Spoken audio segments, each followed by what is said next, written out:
Salam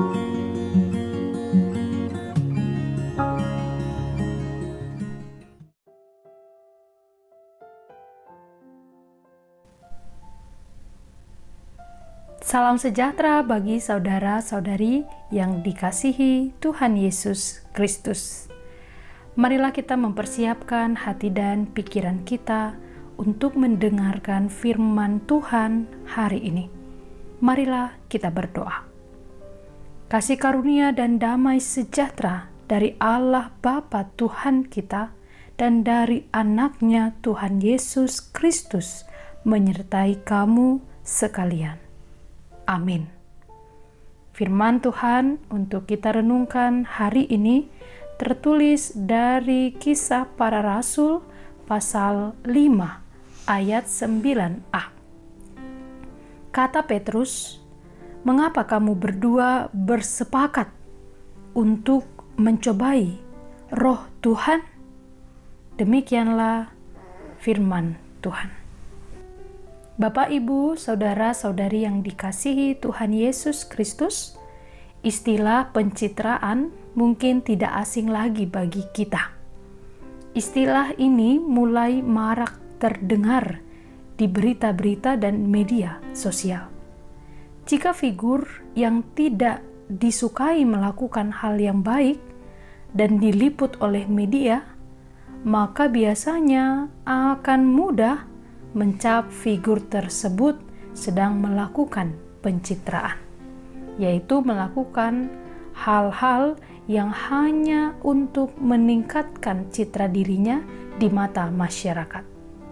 Padahal faktanya belum tentu demikian. Ada banyak orang yang tulus melakukan kebaikan, namun mungkin juga memang ada yang melakukan kebaikan hanya sebatas pencitraan diri saja. Hal ini sama seperti sepasang suami istri Ananias dan Safira yang menjadi bagian dari perikop firman Tuhan hari ini.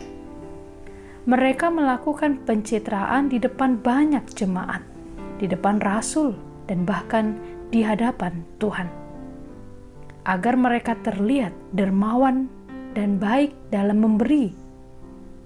Karena mereka sesungguhnya berjanji akan menjual sebidang tanah, lalu hasil penjualannya itu seluruhnya akan diberikan kepada para rasul untuk pelayanan.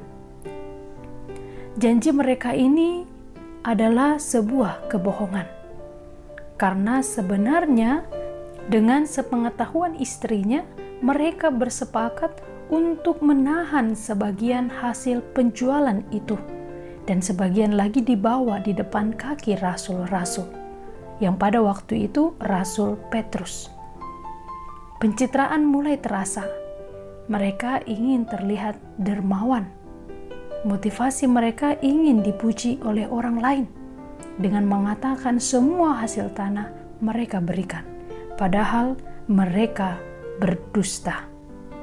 Mereka menahan sebagian dari hasil penjualan yang mereka janjikan akan diberikan sepenuhnya untuk Tuhan. Bapak, Ibu, saudara-saudari yang dikasihi Tuhan Yesus Kristus, mereka mencobai Allah dengan menganggap bahwa Tuhan tidak tahu akan dusta yang mereka perbuat. Mereka ingin terlihat memiliki jiwa sosial yang suka menyumbang dalam jumlah besar. Tetapi pencitraan itu mungkin saja dapat dilakukan di depan mata manusia, tetapi tidak di hadapan Tuhan. Upah atas perbuatan mereka adalah Ananias dan Safira mati seketika, dan jemaat ditimpa kegentaran yang luar biasa. Bapak, Ibu, saudara-saudari yang dikasihi Tuhan Yesus Kristus, apakah selama ini tanpa kita sadari, kita juga mungkin pernah melakukan pencitraan seperti yang dilakukan oleh Ananias dan Safira?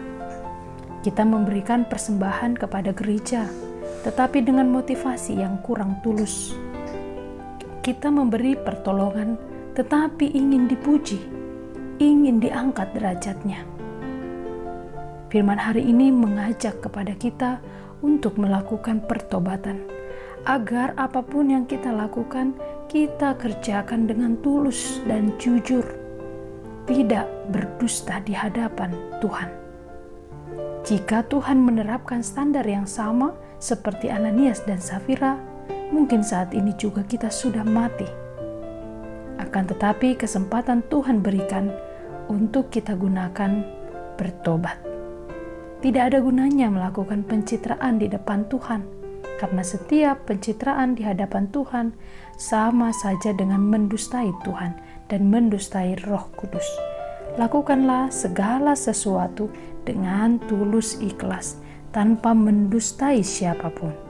Semoga firman hari ini memberkati kehidupan saudara sekalian. Amin. Marilah kita berdoa. Kami sungguh memuji Engkau, Tuhan Allah. Dengan firman-Mu ini, kami diingatkan untuk bertekun melakukan kebaikan, untuk bertekun memberi pertolongan, memberi persembahan yang terbaik untuk Tuhan, tetapi tidak dengan motivasi agar kami dipuji atau kami mendustai Tuhan. Biarlah kami sungguh-sungguh di hadapan-Mu, berbicara dan bersikap jujur di hadapan-Mu, bahkan di hadapan seluruh manusia. Ajarilah kami Tuhan, bila kami melakukan kebaikan tanpa ada motivasi yang lain, tetapi karena motivasi kami mengasihi Engkau. Bapa dalam kerajaan surga, pada hari ini sertailah kami atas segala rutinitas dan aktivitas kami. Dalam Kristus Yesus kami berdoa. Amin.